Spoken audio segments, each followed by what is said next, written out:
പുതിയ കെ.പി.സി.സി പ്രസിഡന്റിനെ ചൊല്ലിയുള്ള ചർച്ചകളിൽ അതൃപ്തി അറിയിച്ച് കെ സുധാകരൻ. ഗ്രൂപ്പ് തിരിഞ്ഞുള്ള ചർച്ചകൾ സംസ്ഥാനത്ത് നടക്കുന്നു എന്ന് കാണിച്ച് കെ സുധാകരൻ എ.ഐ.സി.സിക്ക് കത്ത് നൽകിയതായാണ് സൂചന.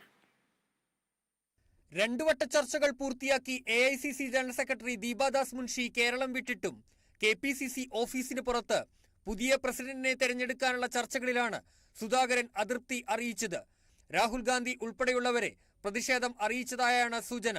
കെ.പി.സി.സി പ്രസിഡന്റ് സ്ഥാനത്ത് നിന്നും പിന്മാറുന്നതിന് എതിർപ്പില്ല എന്ന് അറിയിച്ചിട്ടും തന്റെ പേരിനെ ചൊല്ലിയുള്ള ചർച്ചകളാണ് കെ സുധാകരനെ പ്രകോപിപ്പിച്ചത്. അതേസമയം പുതിയ പ്രസിഡന്റിനെ തിരഞ്ഞെടുക്കുന്ന ചർച്ചകൾ അവസാന ഘട്ടത്തിലാണെന്നാണ് നേതാക്കൾ പറയുന്നത്.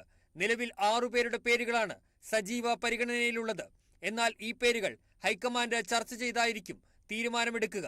നിലവിൽ ഹൈക്കമാൻഡിന് മുന്നിലേക്ക് ഈ പേരുകൾ എത്തിയിട്ടില്ല.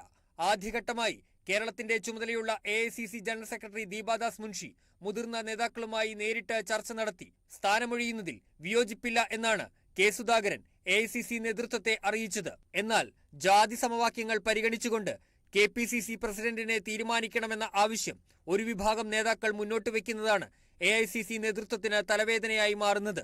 പരമാവധി സമുദായ നേതാക്കളുടെ പിന്തുണ തനിക്ക് ഉണ്ടെന്ന് അറിയിച്ചാണ് ആന്റോ ആന്റണി എം.പി പ്രസിഡന്റ് സ്ഥാനത്തിനായി അവകാശവാദം ഉന്നയിക്കുന്നത്. എന്നാൽ നേതാക്കന്മാരുടെ പൂർണ്ണ പിന്തുണ ആന്റോ ആന്റണിക്ക് ലഭ്യമായിട്ടില്ല. ബെന്നി ബെഹനാൻ, റോജി എം ജോൺ, സണ്ണി ലൂക്കോസ്, കൊടിക്കുന്നിൽ സുരേഷ്, അടൂർ പ്രകാശ് എന്നിവരുടെ പേരുകളും ചർച്ചകളിൽ ഉയർന്നു വന്നിട്ടുണ്ട്. കെ.പി.സി.സി ആസ്ഥാനത്തെ ചർച്ചകൾ പൂർത്തിയായെന്നാണ് ചില നേതാക്കൾ പറയുന്നത്.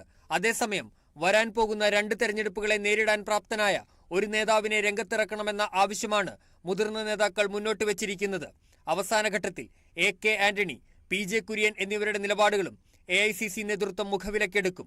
അതേസമയം എ.ഐ.സി.സി ജനറൽ സെക്രട്ടറി കൂടിയായ കെ.സി. വേണുഗോപാൽ ഇതുവരെയും ആരെയും പിന്തുണച്ച് എത്തിയിട്ടില്ല എന്നുള്ളതാണ് ശ്രദ്ധേയമായ ഒരു കാര്യം. പ്രതിപക്ഷ നേതാവിന്റെ ചില നിലപാടുകളോട് കെ സുധാകരൻ ഉൾപ്പെടെയുള്ള നേതാക്കൾക്ക് ഇപ്പോഴും വിയോജിപ്പാണ് ഉള്ളത്. കാര്യങ്ങൾ സമവായത്തിൽ എത്തുകയാണെങ്കിൽ പട്ടികയിൽ ഉൾപ്പെട്ടിട്ടുള്ള എംപിമാരിൽ ഒരാൾക്ക് കിട്ടാനാണ് സാധ്യത. Kerala vision news, Thiruvananthapuram.